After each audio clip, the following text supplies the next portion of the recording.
this story is recorded in the Bible. This is the account of Jacob and his family. When Joseph was 17 years old, he often tended his father's flocks. He worked for his half-brothers, the sons of his father's wives, Bilhah and Zilpah. But Joseph reported to his father some of the bad things his brothers did. A couple things there before I go on.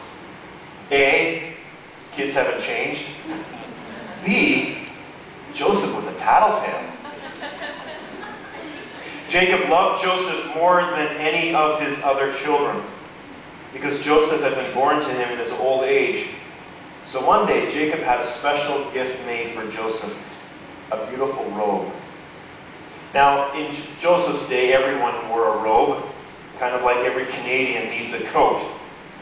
And in Joseph's day, robes were used for a number of different purposes. They were used for warmth, obviously. They were used to bundle items for a trip. Remember, this is a culture that was not as resourced as our culture. People would use their robe to wrap babies, to sit on, or even to serve as security in a loan, right? You know, you want to borrow something, well, give me your robe so I know you're going to bring it back. The original text indicates that Joseph's father gave him a richly ornamented robe, the kind that royalty would wear. A robe like this would be long-sleeved, as you can see. It would be ankle length, and in Joseph's case, it had valuable stones and material that made it up. Joseph and the Technicolor Dreamcoat. Well, this would be well and good. A great way, I think, for a father to communicate to his son that he treasured him. Only that in this instance, no other child in Joseph, in Jacob's family, and there were a lot, right? 12 other kids. No other child is given a robe like this. All the rest have the conventional plain robe. And I would say this was a glaring contrast, which will help us to understand the next phrase in the story. Picking up at verse 4. His brothers hated Joseph because their father loved him more than the rest of them. They couldn't say a kind word to him. Did Joseph feel special? You bet. I mean, he was like the peacock in the henhouse walking around with his brightly colored robe. But did his brothers or sister feel special? Not at all. And they suffered immensely as a result. And they took out their bitterness over their father's favoritism of this brother, Joseph, by selling Joseph when they had this opportunity to sell Joseph into slavery. They were out in the fields taking care of the flocks, and some gypsies were going by, and they traded their brother for some money. So Joseph is led away into slavery, and they come back and they've got to report this to Dad. And what they did was they took his robe and they put animal blood on it, and then they showed it to their father, and their father is heartbroken. He's convinced that his son has been killed by a wild animal while he was tending sheep. Well, as luck would have it, or more accurately, as God would have it, years later, Joseph and his brothers intersect paths again. Interesting how that happens. All of these sons of Jacob have grown up. They're adults now. But the difference is that this time, Joseph is in power. See, after he was sold into slavery, he served someone, and through a series of God incidents, he becomes a ruler, someone who's very powerful. And he's got the power, and his brothers who've hurt him so deeply are there. And yet, in spite of all that they had done to him, in selling him into slavery and convincing his father that he was dead, Joseph forgives them fully and completely. But because his brothers had had this dysfunctional upbringing, they'd grown up in this dysfunctional context, they're unable to comprehend, they're unable to accept that Joseph could forgive them, let alone that he would forgive them. Which, if you pause to think about it, is a pretty sad reality. Can you imagine growing up in a home that's so dysfunctional that if one of your siblings apologized or released you from something that you did that was terrible, you couldn't believe it? Well, that gives you a picture of what was going on in Jacob's household as these kids were younger.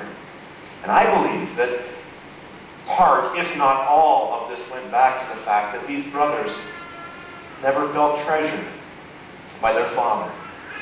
And so the first word that parents need to speak, or that adults need to speak, the first word kids need to hear today is, I treasure you.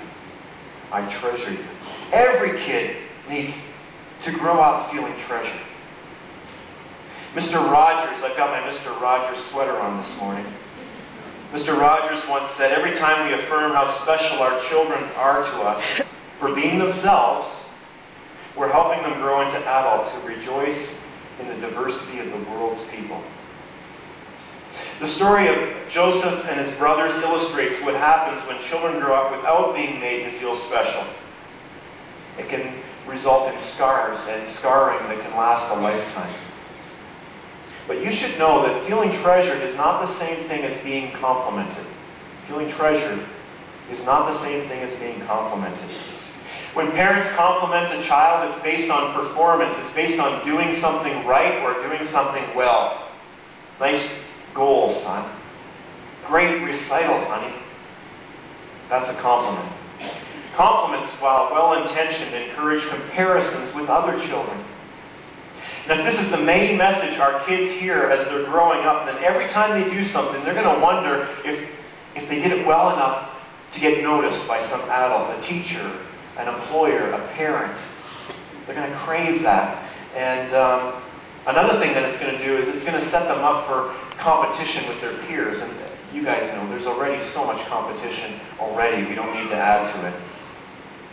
By way of contrast, the message, I treasure you, is based on who kids are. It's not based on what they're doing. Kids need to be treasured for no definable reason at all. They need to be treasured because God treasures them. And as parents, we need to communicate that.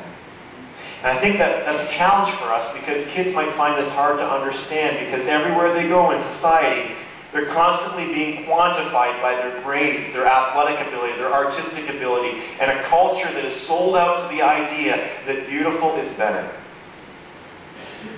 To combat that reality, a children's ministry director named David Stahl recommends that parents reinforce the message, I treasure you, with two key techniques, deliberateness and repetition. You're here this morning, in part, to be reminded that we have to be deliberate about this. These words don't just come out in everyday speech, not unless someone has modeled it really effectively for us. We've got to be deliberate, and we need to repeat these messages as our children grow older. Here are 4 other tips for communicating this important message to our kids. Number 1, keep it simple. With children, the longer the message, the lower the comprehension. One of my mentors had a brief bedtime ritual with his children. As he was tucking his daughter in to bed at night, he would come up beside her bed and he would say, honey, if I could line up all the girls in the world, guess who I'd pick? And years of hearing that question taught her the right answer. The right answer was me. You'd pick me. And that was the right answer.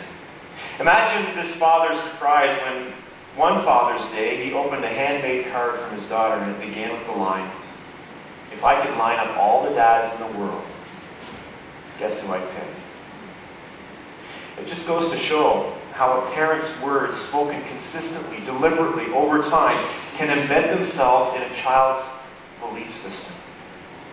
Number 2, communicate I treasure you to your child by spending time with them. I've said it before, I'm going to say it again, there is simply no substitute for spending time with your kids. Not toys, or trips, or video games, or money, nothing.